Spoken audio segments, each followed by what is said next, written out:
మీరు వైజాగ్లో 300 కోట్లు వెచ్చించి యోగా కార్యక్రమం పెట్టారు. ఆ పక్కనే మీరు ఏదైతే పబ్లిసిటీ కోసం వీడియోలు డ్రోన్ వీడియోలు చేశారో ఆ డ్రోన్ వీడియోలోనే జగన్మోహన్ రెడ్డి గారి అభివృద్ధి కనబడుతుంది. ఏది రుషికొండ మీద అయ్యండి ఏ క్లాస్ బంగ్లా కట్టాడండి. మీకు దమ్ము ధైర్యం ఉంటే ఇవాళ దాన్ని యూజ్ చేయాలి.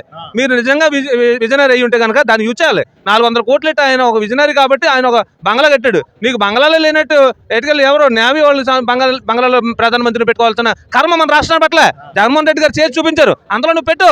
మన రాష్ట్ర ప్రగతి ఏంటన్నది ప్రపంచానికి తెలుస్తుంది. ఆ తర్వాత ఇదే 300 కోట్లు ఎట్టి నువ్వు వ్యర్థంగా ఖర్చు పెట్టిన డబ్బు ఇవాళ జగన్మోహన్ రెడ్డి గారు ఒక విజనరీ అని చెప్పి అక్కడ బంగ్లా కట్టి చూపించారు.